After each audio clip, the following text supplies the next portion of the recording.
Good morning all of you. आज हम लोग मेटल्स धातुएं जो हमारा थर्ड टॉपिक है केमिस्ट्री का उसको हम लोग डिस्कशन करेंगे। ये आपका एनसीईआरटी सार संग्रह से लिया गया है, तो आइए हम लोग देखते हैं। तो पहला कहता है आपका कि किस धातु की विद्युत चालकता सर्वाधिक होती है, तो आपका हो जाएगा चांदी। ठीक है ना। किस धातु की विद्युत चालकता सर्वाधिक होती है, तो आपका चांदी, डेट इज सिल्वर। मोती की रासायनिक संरचना किस पदार्थ से निर्मित होती है? मोती की रासायनिक संरचना किस पदार्थ से निर्मित होती है? तो कैल्शियम कार्बोनेट CaCO3। मोती की रासायनिक संरचना किस पदार्थ से निर्मित होती है? Calcium carbonate CaCO3। सबसे हल्की और सबसे भारी धातु क्रमशः कौन सी है? सबसे हल्की और सबसे भारी धातु क्रमशः कौन सी है? तो लिथियम है आपका सबसे हल्की, और सबसे भारी ऑस्मियम। ठीक है, तो तीनों इंपॉर्टेंट है, देख सकते हैं आप कि किस धातु की विद्युत चालकता सर्वाधिक होती है? तो चांदी। मोती की रासायनिक संरचना किस पदार्थ से निर्मित होती है? तो calcium carbonate, date is CaCO3। फिर है आपका कि सबसे हल्की कौन सी धातु है? तो लिथियम। और सबसे भारी कौन सी धातु है? तो ऑस्मियम। नेक्स्ट है आपका कि सबसे भारी प्राकृतिक तत्व कौन सा है? तो यूरेनियम। सबसे भारी प्राकृतिक तत्व कौन सा है? यूरेनियम। मोनाजाइट किसका प्रमुख अयस्क है? मोनाजाइट जो है किसका प्रमुख अयस्क है? थोरियम।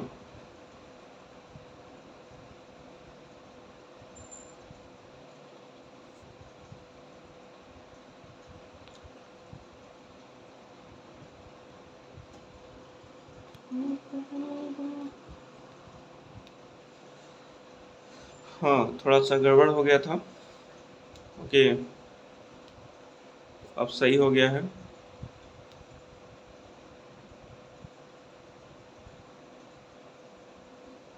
मोनाजाइट किसका प्रमुख अयस्क है? तो आपका थोरियम। मोती के मुख्य अवयव द कंपोनेंट कौन से हैं? मोती के मुख्य अवयव द कंपोनेंट कौन से हैं? तो आपका हो जाएगा एरागोनाइट और कांची योलिन। एरागोनाइट और कांची योलिन। चाकू से काटी जा सकने वाली धातुएं कौन सी है? सोडियम और पोटेशियम।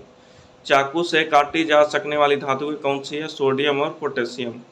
अत्यधिक कोमल खनिज टाल्क किससे निर्मित होती है? Magnesium silicate. अत्यधिक कोमल खनिज टाल्क किससे निर्मित होती है? Magnesium silicate. भविष्य का धातु किसे कहा जाता है? टाइटेनियम। भविष्य का धातु किसे कहा जाता है दोस्तों? टाइटेनियम। अभ्रक कच्चे माल के रूप में किस उद्योग में प्रयोग किया जाता है? अभ्रक जो है कच्चे माल के रूप में किस उद्योग में प्रयोग किया जाता है? तो आपका विद्युत। फायर क्रैकर्स आतिशबाजी में बेरियम की उपस्थिति के कारण हरा रंग, याद रखिएगा, जो हम लोग पटाखा फोड़ते हैं ना, आतिशबाजी जो करते हैं, फायर क्रैकर्स जो बर्न करते हैं, तो हरा रंग का पटाखा में कलर निकलता है, तो किसके उपस्थिति के कारण? बेरियम। और जो लाल रंग निकलता है किसके उपस्थिति के कारण? तो स्ट्रोंशियम। तो ये आपको याद रखना कि बेरियम से हरा और स्ट्रोंशियम से लाल। सिनेबार किसका अयस्क है? तो मरकरी। सिनेबार किसका अयस्क है? तो मरकरी। औजार निर्माण हेतु सर्वप्रथम किस धातु की खोज की गई थी? औजार निर्माण हेतु सर्वप्रथम किस धातु की खोज की गई थी? तो तांबा। क्रायोलाइट बॉक्साइट किस धातु का अयस्क है? क्रायोलाइट बॉक्साइट किस धातु का अयस्क है दोस्तों? अल्युमिनियम। अल्युमिनियम। अयस्कों से धातुओं के निष्कर्षण का विज्ञान क्या कहलाता है? अयस्कों से धातुओं के निष्कर्षण का विज्ञान क्या कहलाता है? तो आपका हो जाएगा धातु कर्म मेटलर्जी। धातु कर्म मेटलर्जी। साधारण तापमापी यंत्रों में पारे का प्रयोग क्यों किया जाता है? साधारण तापमापी यंत्रों में पारे का प्रयोग क्यों किया जाता है? तो क्योंकि पारे का ऊष्मीय प्रसार गुणांक उच्च होता है। क्योंकि पारे का ऊष्मीय प्रसार गुणांक उच्च होता है। सोडियम की अत्यधिक क्रियाशीलता के कारण इसे किस पदार्थ में रखा जाता है?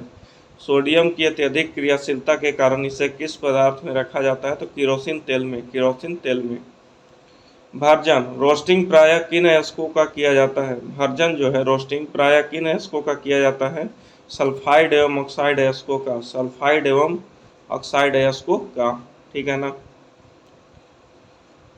नेक्स्ट कहता है कि शुद्ध सोना कितने कैरेट का होता है? शुद्ध सोना जो है कितने कैरेट का होता है? तो 24 कैरेट का। ठीक है। सोडियम को जल में डालने पर कौन सी गैस मुक्त होती है? सोडियम को जल में डालने पर कौन सी गैस मुक्त होती है? तो हाइड्रोजन। सोडियम को जल में डालने पर कौन सी गैस मुक्त होती है? हाइड्रोजन।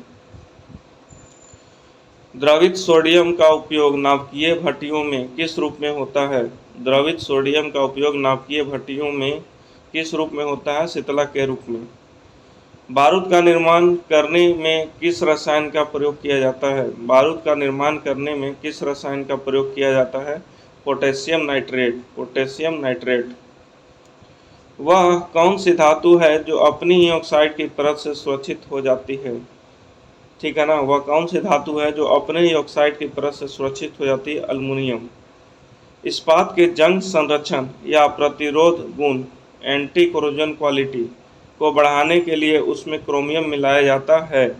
इस्पात के जंग संरक्षण या प्रतिरोध गुण एंटी कोरोजन क्वालिटी को बढ़ाने के लिए उसमें क्रोमियम मिलाया जाता है।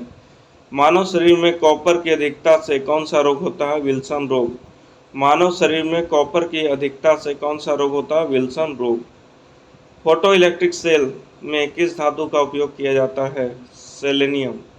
ठीक है ना, फोटो इलेक्ट्रिक सेल से किस धातु का उपयोग किया जाता है? सेलेनियम। कौन सा तत्व स्वतंत्र अवस्था में पाया जाता है? सल्फर। कौन सा तत्व स्वतंत्र अवस्था में पाया जाता है दोस्तों? सल्फर।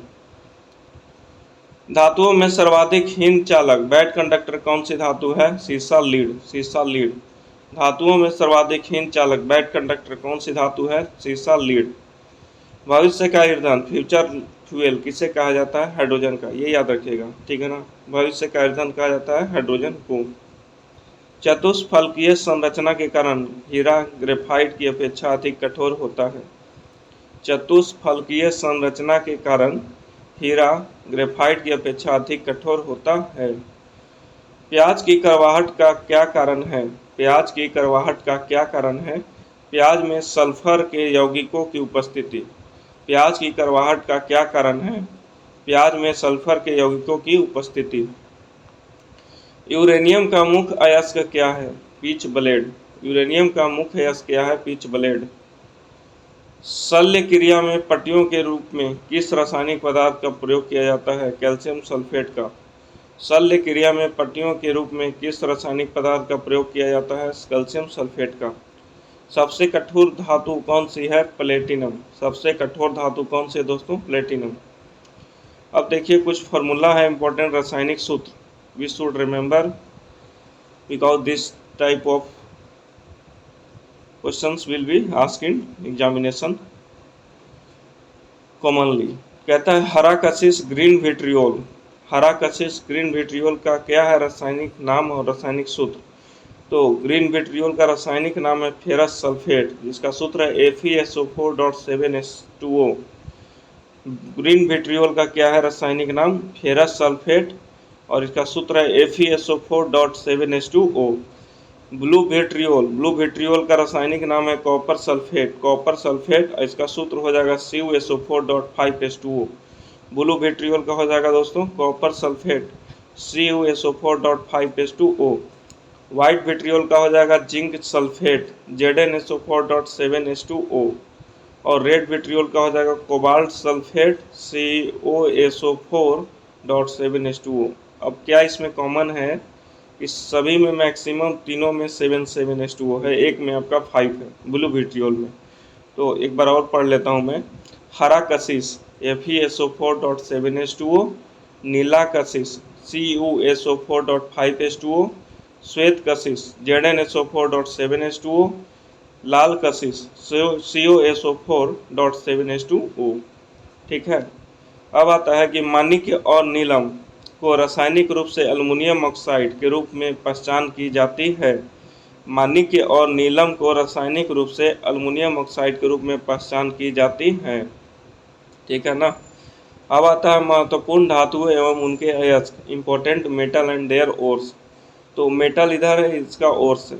तो सोडियम पहला, जिसका सिंबॉलिक नेम है Na, तो इसका है आपका अयस्क कौन सा? साधारण नमक NaCl, Chile saltpetre NaNO3, borax Na2B4O7.10H2O, sodium carbonate Na2CO3.10H2O। Next है अल्युमिनियम बॉक्साइड हो जाएगा Al2O3.2H2O, kaolin 3Al2O3.6SiO2.2H2O, feldspar KAlSi3O8, corundum Al2O3, cryolite Na3AlF6। Next है potassium, potassium nitrate saltpetre KNO3, carnallite KCl.MgCl2.6H2O, potassium carbonate K2CO3 और potassium chloride KCl।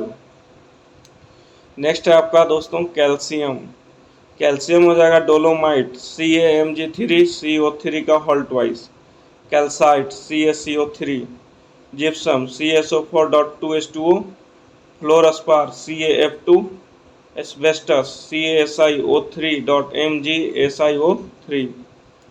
Next है आपका magnesium, magnesite MgCO3 MgCO3, dolomite MgCO3.CaCO3, carnallite KCl MgCl2.6H2O और Epsom salt MgSO4.7H2O। Next है आपका copper, चाल्कोपाइराइट अथवा copper pyrite CuFeS2, copper glass Cu2S, cuprite Cu2O और मैल्काइट CuOH का होल्टवाइज CuCO3। फिर आपका एजूराइट CuOH का होल्टवाइज और 2CuCO3। ये है आपका कॉपर से इतने आस्क। नेक्स्ट है आपका जिंक, जिंक में हो गया zincite ZnO, zinc blende ZnS, calamine ZnCO3 और विलेमाइट Zn2SiO4। नेक्स्ट है आपका लेड Pb, गैल्ना PbS, सिरुसाइट PbCO3। अगला है दोस्तों टीन, कैसेटेराइट SiSnO2, टीन का क्या हो जाएगा कैसेटेराइट SnO2। कैडमियम हो जाएगा ग्रीनोसाइट CdS, ठीक है ना, ग्रीनोसाइट CdS। नेक्स्ट आपका निकेल मिलेराइट NiS। फिर आपका मैंगनीज पायरोलूसाइट MnO2 और मैग्नेटाइट Mn2O3.2H2O, Mn2O3.2H2O।